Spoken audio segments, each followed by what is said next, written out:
Hello everyone, myself Mamta Kakran, Geography Department, GCW, Tosham. Dear students, geography की कक्षा में मैं आप सभी का स्वागत करती हूँ। आज का हमारा टॉपिक है वृष्टि यानी कि वर्षण। जब वायुमंडल में उपस्थित जलवाष्प संघनन द्वारा तरल या ठोस अवस्था में परिवर्तित होकर धरातल पर गिरने लगते हैं तो इसे हम वृष्टि या वर्षण कहते हैं। इसमें हिम, ओले और बादलों से गिरने वाली बूंदें भी शामिल होती हैं। यानी कि जब संघनन होता है, वायु जब ठंडी होती है ऊपर जाकर फिर उसमें संघनन होता है, वहाँ फिर तरल या ठोस अवस्था में जब ये परिवर्तित होकर धरातल पर गिरने लगते हैं तो उसे वर्षण कहा जाता है। वृष्टि के प्रकार देखो बच्चों, वृष्टि 4 प्रकार की होती है। हिमवृष्टि, सहिमवृष्टि, ओलावृष्टि और वर्षावृष्टि। हिमवृष्टि, जैसा कि आप चित्र में देख रहे हैं, मैप पर कुछ सिंबल्स हम बनाते हैं। तो जब हमें स्नो का सिंबल बनाना हो, बर्फ़ का सिंबल बनाना हो, तो इस तरह का सिंबल हम मैप पे बनाते हैं जो कि बर्फ़ को प्रदर्शित करता है। आइए अब हम जानते हैं कि स्नो क्या होती है। पानी जब बर्फ़ के टुकड़ों के रूप में संघनित होना शुरू होता है और हिम में बदल जाता है और बड़ी संख्या में बादलों में बर्फ़ के टुकड़े गिरते हैं। जो ये बर्फ़ के टुकड़े होते हैं इन्हीं को हिमपात कहा जाता है। हालांकि हिम बर्फ़ के छोटे छोटे कणों से बनी हुई होती है, लेकिन ये फिर भी बहुत ही महीन होती है, यानी कि बहुत ही छोटे छोटे बारीक बारीक से टुकड़े होते हैं और ये बिल्कुल रुई की तरह लगती है। जब तक इसे किसी भी भारी चीज़ से प्रेस नहीं किया जाए, यानी कि जब इसको दबाया नहीं जाए, तब तक ये मुलायम रहती है। ओके बच्चों, नेक्स्ट है जी हमारा स्लीट।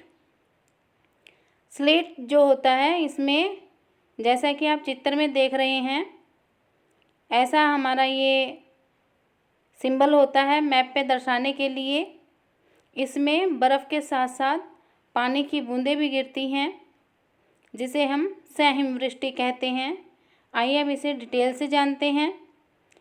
जब ओले गिर रहे हों और उस टाइम गर्म हवा से टकराकर बूंदों में बदल जाएं और ये पिघलने लगे तो पानी की बूंदों के रूप में बदल जाते हैं और बारिश के रूप में नीचे गिरते हैं।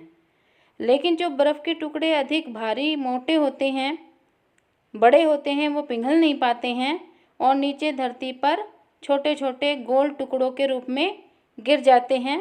उन्हें हम सहिमवृष्टि कहते हैं।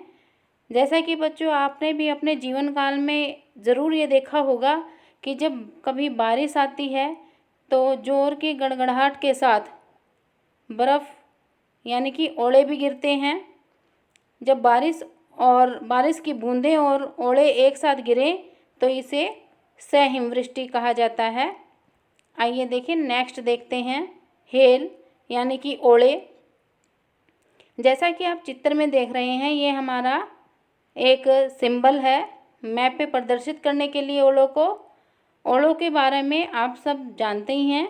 आइए फिर भी हम इसके बारे में थोड़ी सी चर्चा कर लेते हैं।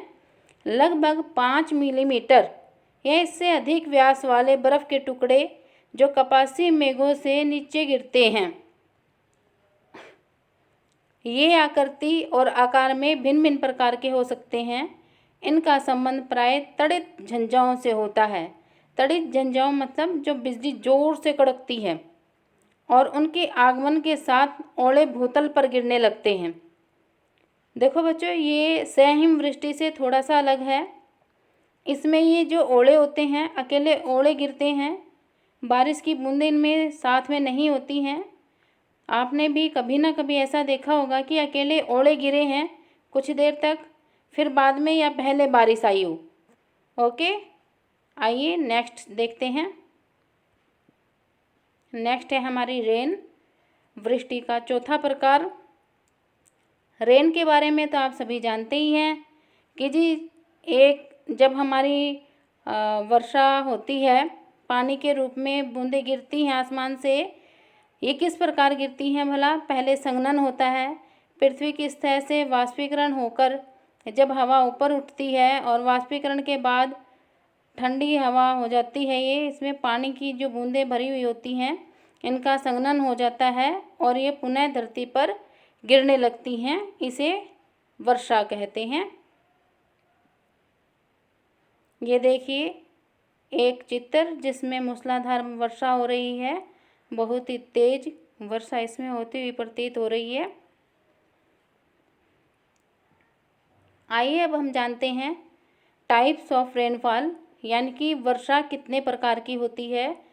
पहली संवहनीय वर्षा, दूसरी पर्वतीय वर्षा, तीसरी चक्रवातीय वर्षा। वर्षा को हमने 3 भागों में बांटा है।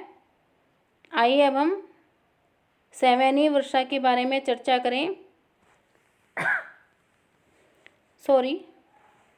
भूमध्य रेखीय प्रदेशों में दिन के वक्त अत्यधिक सूर्यताप प्राप्त होता है और उस टाइम वहाँ पर उसके साथ धरातल के साथ लगने वाली हवा गर्म हो जाती है और हवा हल्की होके फैलती है और ऊपर उठती है और ऊपर उठने के बाद यह वायु सागरों या जलाशयों से आर्द्रता ग्रहण कर लेती है और पर्याप्त ऊंचाई पर जाने के बाद इसमें संघनन होता है। उसके पश्चात कपासी मेघों का निर्माण होता है और फिर तीव्र वर्षा होती है। यह प्राय प्रतिदिन दोपहर के पश्चात बिजली की चमक के साथ मेघा गर्जन के साथ संवहनीय वर्षा होती है। कपासी वर्षा मेघ आकाश में सीमित क्षेत्र में ही होते हैं और थोड़ी देर बाद वर्षा होने के बाद रुक जाती है और आकाश साफ हो जाता है। ये देखिए बच्चों, यहाँ पर एक चित्र दिखाई दे रहा है जिसमें नीचे समुंदर है और यहाँ से वाष्पीकरण के द्वारा हवा ने वाष्प ग्रहण किया और ऊपर जाकर एक निश्चित ऊंचाई पे जाने के बाद संघनन होता है और संघनन के बाद हवा जब भारी हो जाती है और उसमें जब जलवाष्पों को ग्रहण करने की अधिक क्षमता नहीं रहती है, बादल जब इन जलवाष्पों को नहीं रोक पाते हैं तो ये बूंदों के रूप में नीचे गिरने लगते हैं और संवहनीय वर्षा होती है। आगे देखिए पर्वतकृत वर्षा। देखो बच्चों, जैसा कि चित्र में दिखाई दे रहा है कि जो हवा है वो समुंदर से उठी, जलवाष्प ग्रहण किया हवा ने और जैसे ही वो आगे चली, थोड़ा आगे चलते उसके सामने एक पर्वत आया और पर्वत से जब वो बादल टकराए तो वर्षा, जो पवन अभिमुख ढाल है यानी कि पर्वत के जो सामने वाला हिस्सा है वहाँ पर अत्यधिक बारिश होती है।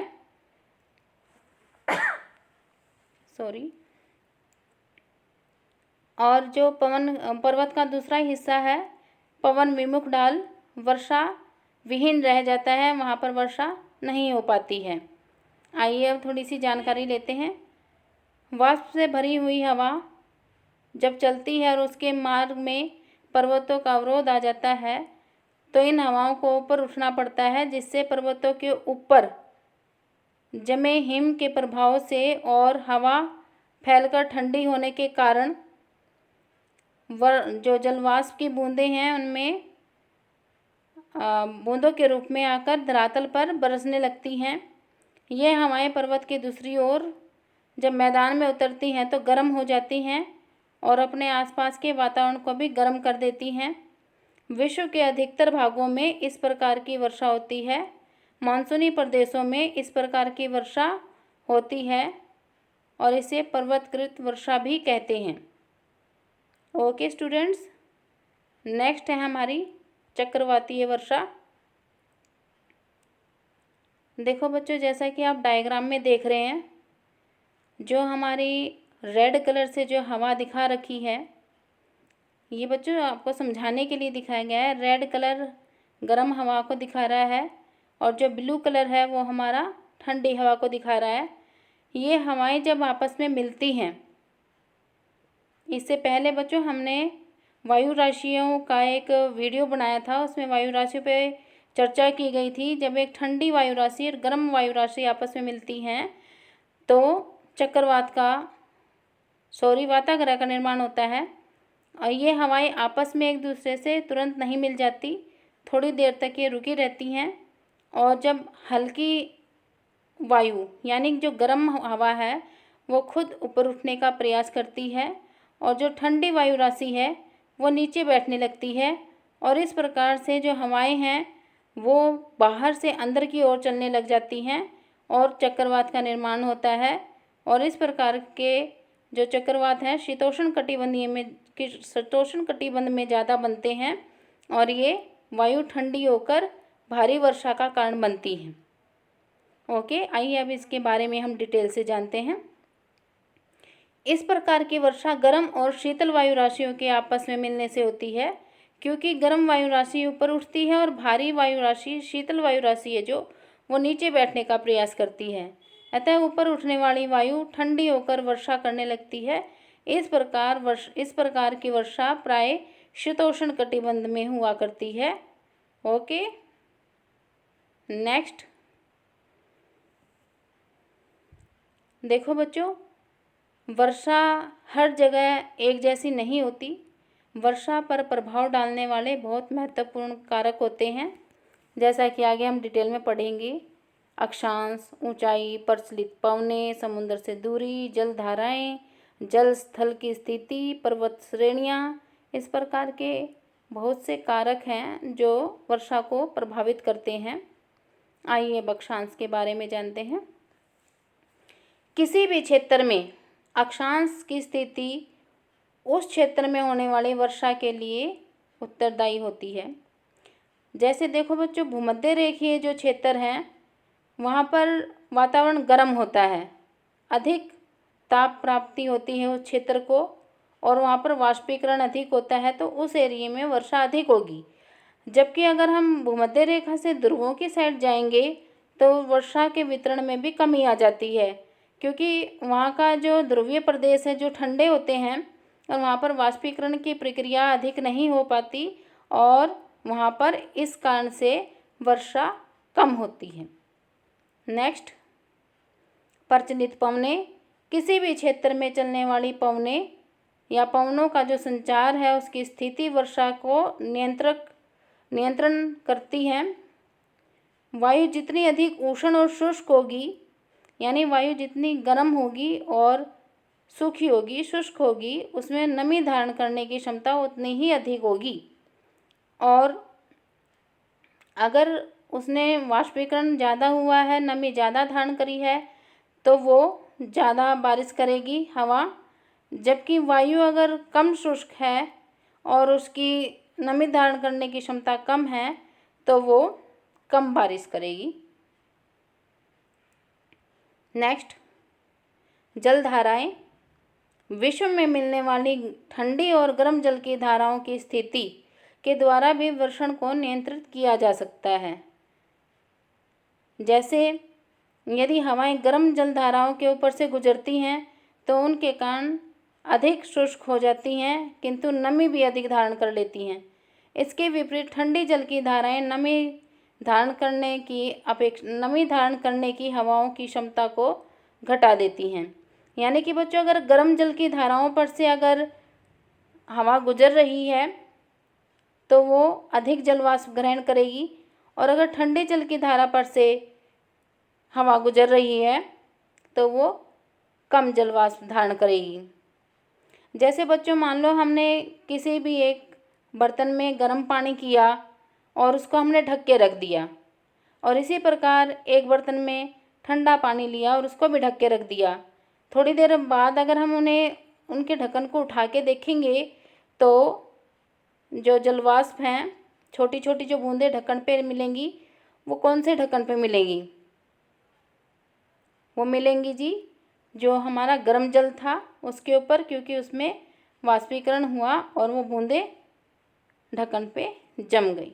नेक्स्ट, समुद्र तल से दूरी, यह भी एक कारक है वर्षा के महत्वपूर्ण भूमिका निभाता है यह एक कारक कि प्राय जो समुद्र से आने वाली हवाएं हैं उनमें नमी होती है और स्थलीय भागों में वो वर्षा करती हैं, और समुद्र से दूरी बढ़ने के साथ साथ हवाओं में नमी धारण करने की मात्रा कम हो जाती है, और जो भाग समुद्र से जितना दूर होता है वहाँ पर उतनी ही कम वर्षा होती है, जबकि समीपवर्ती भागों में वर्षा अधिक होती है। क्योंकि देखो बच्चों, जब समुद्र के ऊपर से हवाएं गुजर रही हैं तो वहाँ से जलवाष्प वो ज़्यादा ग्रहण कर लेगी, और अगर समुद्र से जैसे जैसे हम महाद्वीपीय आंतरिक भागों में जाते जाएंगे तो वहाँ पर जल के स्रोत हमारे बहुत कम होते हैं, और इसलिए वहाँ पर वाष्पीकरण अधिक नहीं हो पाता, और इसी कारण से वहाँ पर वर्षा कम होती है, जबकि समुद्र के निकट जो क्षेत्र है उनमें वर्षा अधिक होती है। नेक्स्ट, जल और स्थल की स्थिति। जल और स्थल की स्थिति के अनुसार पवनों का स्वरूप निर्धारित होता है। इन दोनों स्थिति के अनुसार ही जलीय और स्थलीय पवनें चलती हैं। जिन क्षेत्रों में जलीय पवनें चलती हैं वहाँ पर वर्षा अधिक प्राप्त होती है, जबकि जहाँ पर स्थलीय पवनें चलती हैं वहाँ पर प्राय शुष्क पवनें मिलती हैं। नेक्स्ट,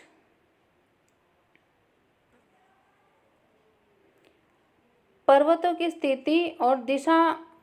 पर्वतों की स्थिति और वर्षा को नियंत्रित करने वाला एक महत्वपूर्ण कारक है।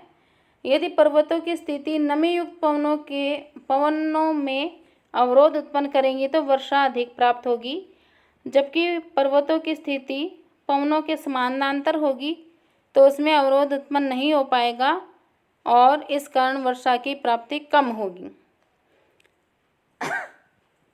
देखो बच्चों, जैसा कि अगर हम भारत का ही उदाहरण लें तो जो हमारी अरावली पर्वत श्रृंखला है, हमारे जो बादल उठते हैं वह अरावली पर्वत श्रृंखला के समक्ष उसके समानांतर चलते हैं, और उसके समानांतर चलने के कारण ही उस एरिया में वर्षा नहीं हो पाती, जबकि वही पवनें जब वो पवनें हिमालय पर्वत से टकराती हैं तो हिमालय पर्वत से टकराने के कारण हिमालय उसके बीच में पवनों के बीच में अवरोध पैदा करता है, और वहाँ पर अधिक वर्षा की प्राप्ति होती है।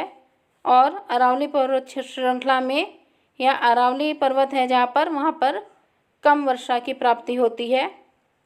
नेक्स्ट, ऊंचाई। देखो बच्चों, जैसे कि आप सब जानते हैं कि 165 मीटर ऊंचाई पर हमारा 1 डिग्री टेम्परेचर कम हो जाता है, तो समुद्र तल से बढ़ती हुई ऊंचाई के अनुसार तापमान की स्थिति कम होती रहती है, और तापमान की इस स्थिति से भी वर्षा का स्वरूप नियंत्रित होता है। तो बच्चों, यहाँ पर हमारा आज का ये टॉपिक संपन्न होता है। आज हमने जाना कि वृष्टि किसे कहते हैं, वृष्टि के कौन कौन से प्रकार हैं, उनको मैप पे किस सिंबल द्वारा दिखाया जाता है। फिर हमने जाना कि वृष्टि के प्रकारों में से जो वर्षा वृष्टि है उसके 3 प्रकार हैं, और लास्ट में हमने ये जाना कि किसी भी क्षेत्र में वर्षा को प्रभावित करने वाले विभिन्न कारक कौन कौन से हैं। धन्यवाद।